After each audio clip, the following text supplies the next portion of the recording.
I should thank Shai for inviting me to speak, to present in this symposium.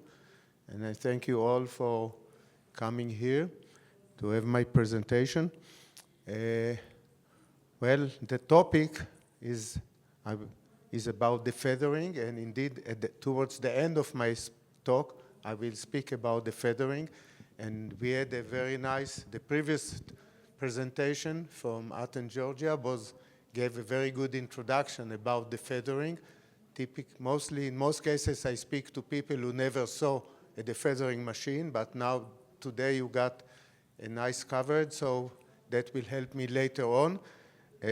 But I will talk, as Shai mentioned, I am a geneticist. I've been working on broiler genetics for 45 years. And this talk of mine will cover some aspect of my previous research that are relevant to the topic. So the feathering effects on the incidence and severity of spaghetti meat, this is the non-genetic aspect, but the genetics is in the background, and you should keep it in mind. So, and that's actually my main objective in this talk. So I will cover, in this talk, I will cover the achievements of the ongoing breeding for rapid growth and higher body weight, because spaghetti meat, as well as other breast muscle myopathies, are all related to this selection for rapid growth and higher body weight and higher breast yield. And then I will mention the negative consequences.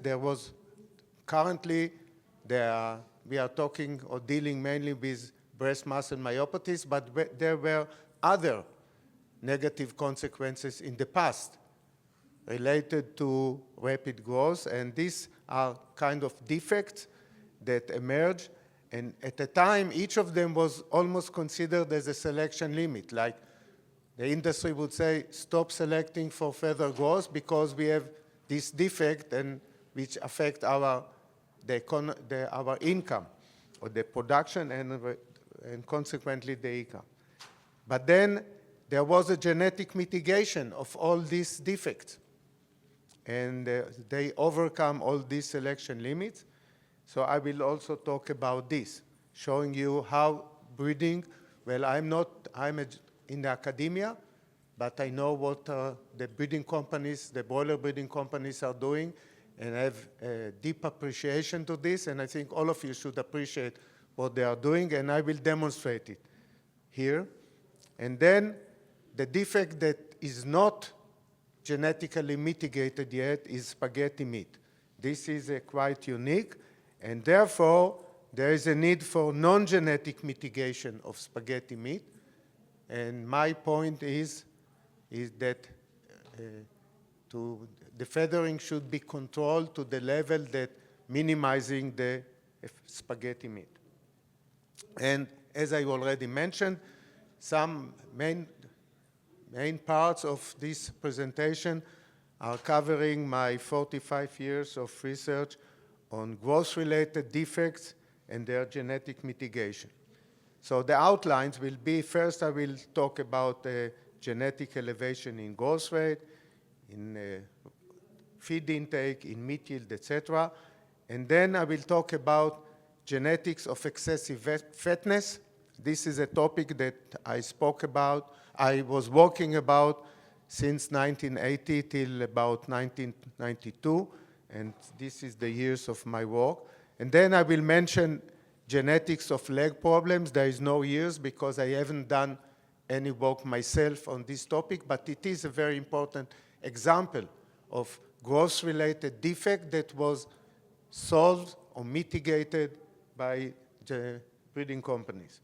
Then the genetics of ascites. This is a topic that I worked a lot. You see the years. And lastly, the control of breast muscle myopathies, a topic I work on since 2015, almost 10 years. And here I wrote control, not genetics, because I haven't been trying to study the genetics of these myopathies. I was trying as a responding to requests of the Israeli boiler industry, I was trying to find ways to mitigate the negative consequences of these myopathies until there will be a genetic solution. I just want to mention that some of you may know that I've been working a lot, many years, on susceptibility to heat, but susceptibility to heat is not a defect. It's totally different. It is a biological phenomenon. I mean, an animal has to get rid from excessive heat, and this is the issue. This is not a defect, so it's another story. Now, during the 1940s, the popularity of chicken meat increased in North America, and that led to the development of mechanized processing and the cold chain, development of cold chain, shipping and marketing. And following this, since the late 1940s, rapid growth has been the main determinant, of efficient meat production became the most important objective of broiler breeding programs. And rapid growth is essential for efficient meat production. We must keep it in mind because it leads to a more efficient utilization mainly of feed, and feed is the main cost of producing meat, and also more efficient use of facilities and labor. And I emphasize this because nowadays, as you know, here and even more so in Europe, there is this trend of going back to slow-growing broilers. And we must keep in mind that there are negative aspects related to slow growth. There is elevated negative environmental impacts. We need to keep more birds. They eat more feed. More feed means more fields, more grain fields, more fertilizers, more tractors, more fuel, more transportation, more pollution. So it is really very negative impact, the slow growth of broilers. Also, of course, it elevates the production cost, which means higher prices of meat and meat products and less affordable. They are less affordable to people with low income. So I take this advantage to preach against this trend of going back to slow-growing broilers. But that was just a side topic. There is a famous paper that was published by Zuidov et al. In 2014, where they compare three types of, or three levels of genetic performance. They compare the contemporary broilers of the year commercial broilers of the year 2005. I guess that was the year when the study was done, although it was published 9 years later, and also unselected stocks that represent the broilers of 1977 and 1957.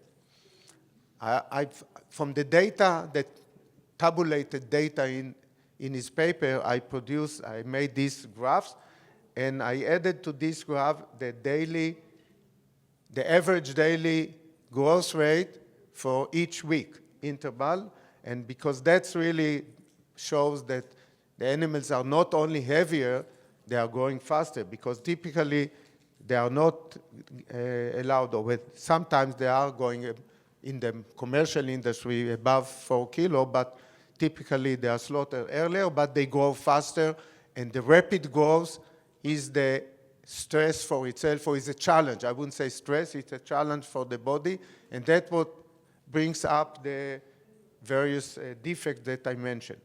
He also published the information about feed consumption.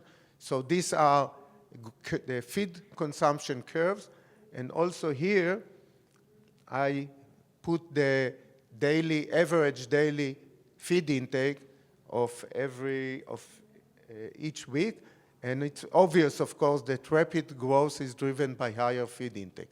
So the selection is actually for appetite. What I would like you to point here, that from 1957 to 1977, the daily feed consumption towards the marketing age, which is on the right left, the 8th week, almost doubled from 64 grams a day to 114 grams a day. And this is relevant to my first defect that I will be covering, and this is excessive fatness, which is the consequence of elevated feed consumption. This elevated feed consumption, so the elevation in appetite increase the dietary energy intake and increase the average body fat deposition. And in the 1970s and 1980s, it was a big problem. It was then the biggest problem of the industry because consumers didn't like to have the carcass fat. They wanted the meat. And so it was really a big issue at the time. And due to the apparent genetic association between rapid growth and excessive fatness, the breeding companies, they said, well, you want us to breed for more rapid growth, you have to do something non-genetic to mitigate the excessive fat deposition. So they suggested more expensive diets with high protein and low energy. Also, they suggested costly processing practices. Of course, that was a non-practical way to go. However, although there is, as you can see here, there is a positive correlation of fat, in this case, abdominal fat is expression of carcass fat, and body weight, which supposedly hinder combined selection for high body weight and low fat. However, this association is modest and asymmetrical. It's asymmetrical because there are no, anyway, as you see, there is no small birds with a lot of fat, but there is heavy birds, especially on males, also on females. There are heavy birds with low amount of fat. This is the situation in the 80s and the 90s. And so once the breeders can identify these individuals or these families with high body weight and low fat deposition, and they can select them, and that should allow to reduce to mitigate the problem of excessive fat deposition without compromising the continuous improvement of body weight. And well, it was a problem how to measure fatness on live birds. That complicates the breeding, but anyway, eventually excessive fat deposition has been successfully mitigated by the ongoing selection for better FCR, and this is simply because in fat tissues there is only 20% water as compared to muscle tissues, the meat that have 80% water. So the more efficient, feed-efficient birds are always the leaner birds, and by selecting for FCR, also the problem was totally mitigated, and there is no more problem of excessive fat deposition in broilers. Actually, some people were even feared that the broilers will become too lean. So this is a nice example how a defect, which was a big problem for the industry, was totally solved. Another example is leg problems. The leg problems were emerged in the 1980s, a big problem. The tibial dysautoplasia was found to be the main cause. This heritable defect affects heavy broilers, but it is not related genetically to rapid growth. It's just because heavy broilers challenge the condition. I mean, the condition expressed phenotypically only in heavy birds. Light birds can go with the defect, and here on the right side you can see the defect. There's different ways. So the use of Lexiscope, this is portable X-ray machine. The breeding companies can check every individual, every selection candidate, call out, keep only those with a perfect tibia head. And by this way, and this is done routinely, this is a picture from the website of one of the breeding companies. So this is done routinely. And there is some information from the Canadian slaughterhouses that shows that when they started to use the Lexiscope about 20 years, 30 years ago, and for about 10 years, the prevalence of the problem was going down, and since then it is maintained at very low level. Again, a problem that was solved by proper genetic selection. Then ascites syndrome problem is ascites syndrome. They accumulate abdominal cytic fluid, they stop growing, and many of them die shortly before marketing, which is terrible loss, of course, for the producers. And ascites develops in boilers that suffering from insufficient supply of oxygen, and that was related. Boilers bred to higher growth rate, and they grow faster because they eat more. They eat more, they have higher metabolic rate, and that means a higher demand for oxygen. And boilers with higher growth rate need more oxygen, and they are more prone to develop ascites. But there is no genetic association between rapid growth and the lower capacity to handle or to supply oxygen. So, I will show you that it was apparent genetic correlation on the average. As boilers grew faster and were heavier, they showed higher rate of ascites. So just focus on those. It means like you cannot select against ascites and for body weight, but this is actually not true. Again, once I remove this ellipse, you can see that the association is asymmetrical. There are no small animals with ascites simply because their requirement or the demand for oxygen is low and it's always fulfilled. But there are individuals with high growth rate and yet low tendency to develop ascites. And once they are identified, they should be selected, and then the problem can be mitigated. Fortunately, they've found that this capacity of the boiler to handle situation where higher demand for oxygen can be measured by oxygen saturation of the blood.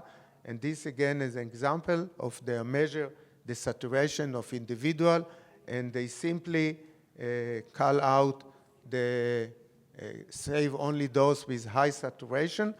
And indeed, the selection has been very, very successful. And ascites now is very rare, despite the ongoing elevation in growth rate.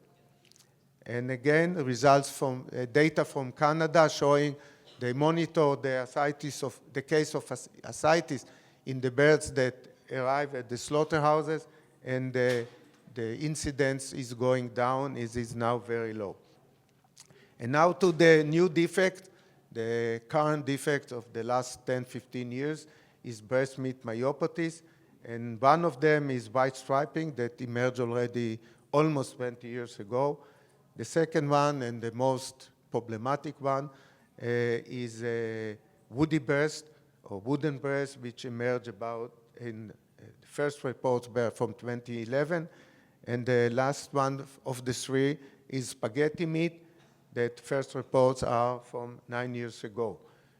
Now, a lot of studies have been done on these myopathies, breast muscle myopathies. A year ago, Professor Petracci from Italy, he gave in the PSA meeting, he gave a nice coverage or review of the biophysical basis of these myopathies. I will not talk at all about the reason for this. There were many studies also here. I just showed that also in the case of white stripes and wooden breast, this is some data that I generated myself. You can see that there is positive yet asymmetrical association with body weight and breast meat yield, suggesting the feasibility of breeding for improved performance combined with less wooden white striping and less wooden breast, as done before with the other 3 defects that I mentioned.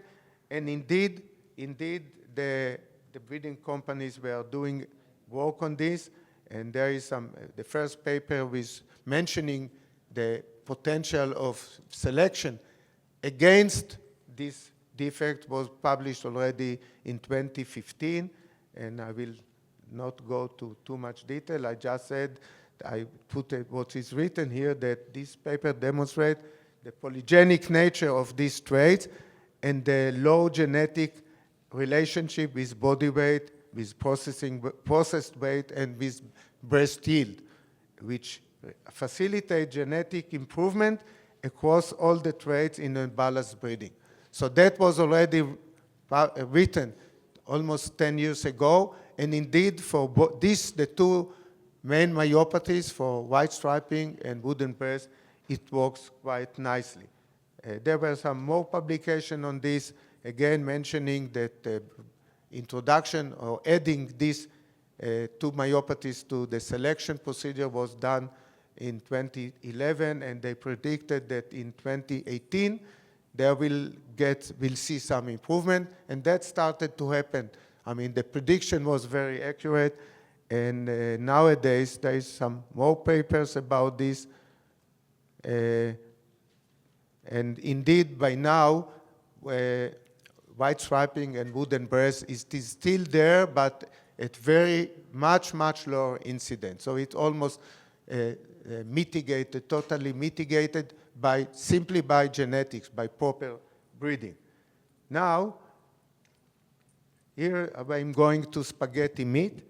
And spaghetti meat, again, you see here some of my data about association with the incidence or severity of spaghetti meat with body weight, breast weight, and breast yield. And you see the similar tendency. It's a positive tendency, positive correlation, but not very tight. Not very tight, and it is asymmetrical. So also in this case, the data indicates the feasibility of breeding for improved broiler performance combined with lower incidence and severity of spaghetti meat. However, that was not that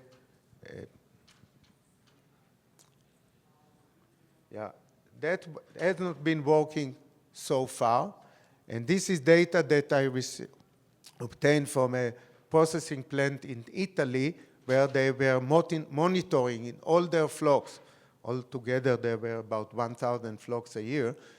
They are monitoring the incidence of the 3 myopathies, the white striping, the wooden breast, and spaghetti meat in males and females. In Italy, all broilers are reared sex-separated, so also the slaughtering is sex-separated, so they know if they slaughter females or males. That's why they were able to measure them separately. And you can see here the decline in the incidence. Over these 3 years, the decline in the incidence, in the prevalence and severity of white striping and wooden breast, whereas spaghetti meat, there is no decline, maybe even some elevation. You can also see here, and this is well known, it was mentioned in other presentations here, that spaghetti meat is much more prevalent in females compared to males. This is in contrast to wooden breast. Wooden breast is much more prevalent and more severe in males than in females. So there is spaghetti meat is quite unique phenomenon, not well understood yet. And so currently spaghetti meat, mainly in females, is the main cause of poor meat quality losses. It is a big problem for the industry. And some information on my own studies on spaghetti meat. So firstly, there was a question I was asking. When I was asked to help the Israeli industry to mitigate this problem, my first question was, is it developed in live broiler on farm or caused only by the processing? There was an option that is just a problem of processing, because that's where the problem was observed.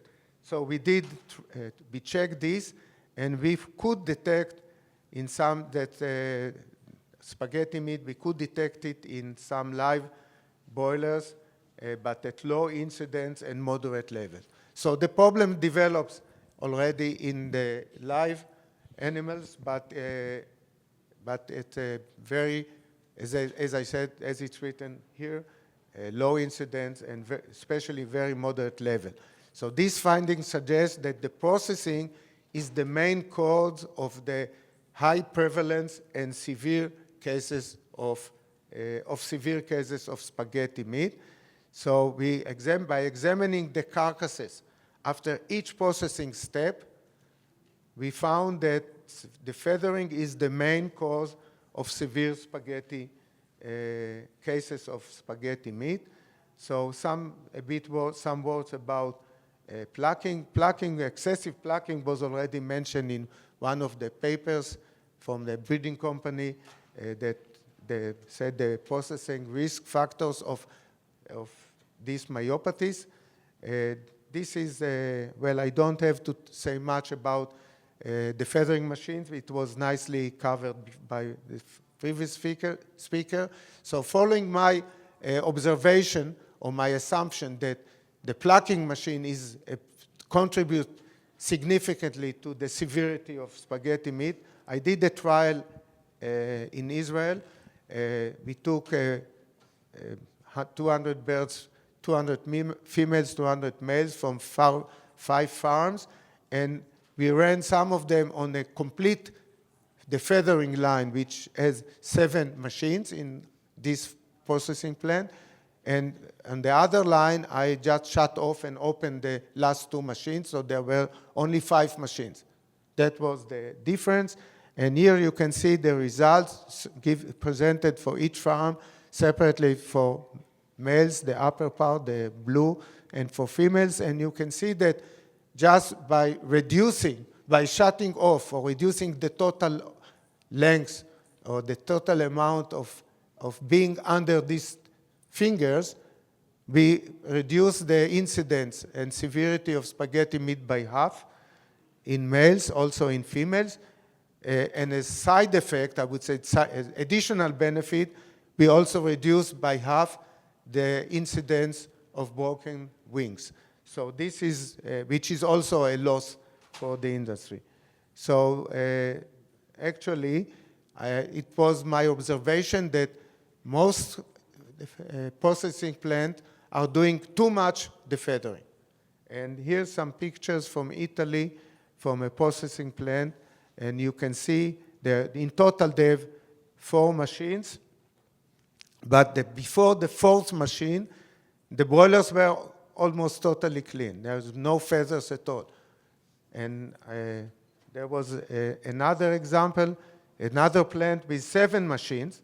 And I took pictures of the birds after each machine or between 2 machines. And you can see already after the 3rd machine, there was no feathers at all. And still, the broilers were getting more and more, they were getting bitten by these rubber fingers. And I think that the carcass because they are fully defeathered after 2-3 machines, they're doing too much defeathering. And in this plant where they're doing 7 machines, there was very high incidence of spaghetti meat. On that day that I visited there, I saw there was about 40%. There were females. About 40% of the breast meat was badly affected by spaghetti meat, downgraded, and a lot of loss.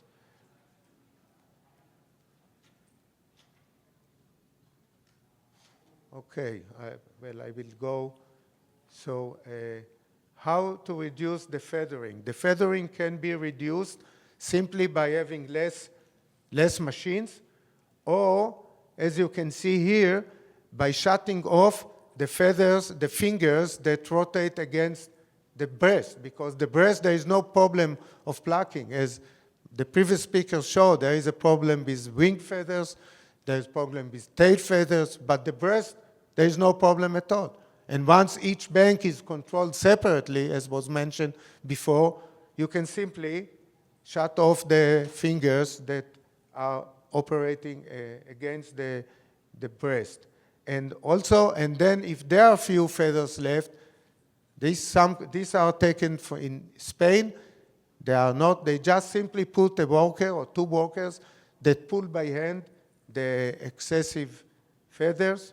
Well, this is a movie, I saved the time, but the same thing, just plucking by hand a few feathers if they are bothered by them, and avoiding the damage of the breast meat, which is, as we all know, this is the prime part, the prime product. So in conclusions, similar to genetic mitigation of previous growth-related defects, breast muscle myopathies are also asymmetrically associated with rapid growth, and they were expected to be genetically mitigated once the susceptible individuals or families are identified and culled.